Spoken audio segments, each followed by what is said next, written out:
తెలుగు నెలలలో 8వ నెల కార్తీక మాసం. శరత్ ఋతువులో వచ్చే ఈ కార్తీక మాసం నెల రోజులు ప్రత్యేకమే. ముఖ్యంగా శివకేశవులకు అత్యంత ప్రీతికరమైన మాసం ఇది. కార్తీక మాస మహాత్మ్యాన్ని వశిష్ఠ మహర్షి జనక మహారాజుకు చెబుతూ, జన్మజన్మల పాపాలను ప్రక్షాళన చేసి అనంతమైన పుణ్యఫలాలను ప్రసాదించే మహిమాన్వితమైన మాసం ఈ కార్తీక మాసం అని చెప్పారు. కార్తీక మాసం అంటేనే స్నానాలు, దానాలు, జపాలు, పూజలు, దీక్షలు, ఉపవాస వ్రతాలు, వనభోజనాలు, అర్చనలు, అభిషేకాలు ఇలా అత్యంత విశిష్టమైనవన్నీ ఈ మాసంలోనే ఉన్నాయి. అలాగే నదీ స్నానం, ఉపవాసం, దీపారాధన, దీపదానాలు, సాలగ్రామ పూజలు ఈ మాసంలో ఆచరించదగ్గ విధులు. కార్తీక మాసంలో శ్రీ మహావిష్ణువు చెరువులలోనూ, బావులలోనూ, కాలువలలోనూ నివసిస్తారు.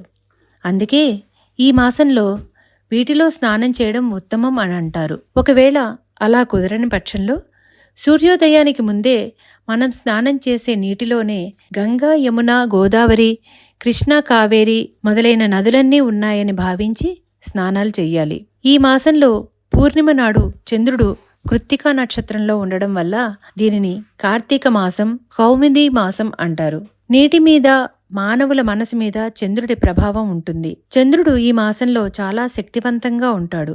చంద్రకిరణాలు, ఔషధులు రాత్రంతా ఉన్న నీటిలో పడడం వల్ల ఉదయాన్నే ఆ నీటి స్నానం చేయడం వల్ల అనారోగ్యాలు దరిచేరవు. ముఖ్యంగా ఈ కార్తీక స్నానం ఆరోగ్యానికి ఎంతో మేలు చేస్తుంది.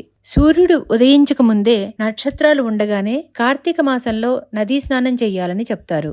సహజంగానే కార్తీక మాసం అంటే చలి ఎక్కువగా ఉండే మాసం.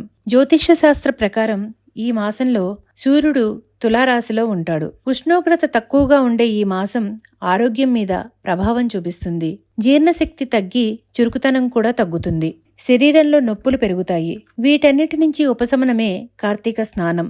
మానసిక ఉల్లాసం కోసం ఈ కార్తీక స్నానం చాలా ఉపయోగపడుతుంది. సూర్యోదయానికి ముందే స్నానం, దైవ పూజ చేయడంతో రోజంతా ఉత్సాహంగా ఉండడమే కాకుండా మానసికంగా ఉల్లాసంగా కూడా ఉంటుంది. తెల్లవారుజామున నదులలో సహజంగా ఔషధాలే కాకుండా నది చుట్టుపక్కల ప్రాంతాల్లో ఉండే ఔషధాలు కూడా నీటిలో కలుస్తాయి. ఈ నీటిలో స్నానం చేయడం వల్ల ఆరోగ్యం సమకూరుతుంది. కార్తీకంలో తెల్లవారుజామునే లేచి తలారా స్నానం చేసి తులసికోట ముందు ధూపదీప నైవేద్యాలు సమర్పించాలి. ఇలా చేస్తే మనసంతా ఆధ్యాత్మిక ఆనందం కలుగుతుంది. కార్తీక మాసంలో దశమి, ఏకాదశి, ద్వాదశి తిథులలో శ్రీ మహావిష్ణువుని తులసీ దళాలతోటి పూజిస్తే జీవించిన నాళ్లు ధనానికి లోటు లేకుండా ఉంటుంది. అలాగే ఆరుద్ర నక్షత్రం రోజున, మాస శివరాత్రి రోజు, సోమవారం నాడు, కార్తీక పౌర్ణమి రోజు రుద్రాభిషేకాలు చేసి బిల్వాలతోనూ రుద్రాక్షలతోనూ పూజించిన వారికి అనంతమైన సౌఖ్యాలు కలుగుతాయని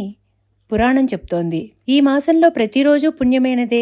ఈ మాసంలో ఏదైనా ఆలయానికి వెళ్లి ఆకాశ దీపాన్ని సందర్శించుకోవాలి. అలాగే ఈ మాసంలో వచ్చే యమద్వితీయ చాలా ముఖ్యమైనది. ఆ రోజు సోదరి ఇంటికి వెళ్లి ఆమె చేతి భోజనం చేసి కానుకలు ఇచ్చి వచ్చిన వారికి యమగండం ఉండదని చెప్తారు. ఈ రోజున యమధర్మరాజు తమ సోదరి అయిన యమునా నది ఇంటికి వెళ్లి భోజనం చేసి వచ్చాడట. అలాగే ఈ నెలలో వచ్చే నాగుల చవితి కూడా చాలా ముఖ్యమైనది. నాగుల చవితి సందర్భంగా సుబ్రహ్మణ్యేశ్వర స్వామి పూజ చేస్తారు. నవమి రోజున విష్ణు త్రిరాత్ర వ్రతాన్ని ఆచరిస్తారు.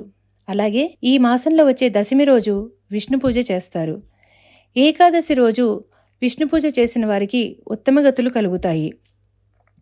ఆ తర్వాత వచ్చే క్షీరాబ్ది ద్వాదశి కూడా చాలా ముఖ్యమైనది. ఆ రోజు సాయంకాలం ఉసిరి మొక్క, తులసి మొక్కల వద్ద దామోదరుని ఉంచి పూజ చేసి దీపాలు వెలిగించడం చాలా విశేషమైన ఫలితాన్నిస్తుంది. సర్వ పాపాలను నశింపచేస్తుంది. దీనినే తులసి కళ్యాణం అని అంటారు. తులసిని లక్ష్మీదేవిగా భావించి ఈ కళ్యాణం చేస్తారు. ఆ తర్వాత వచ్చే కార్తీక పౌర్ణిమ మహాపవిత్రమైనది.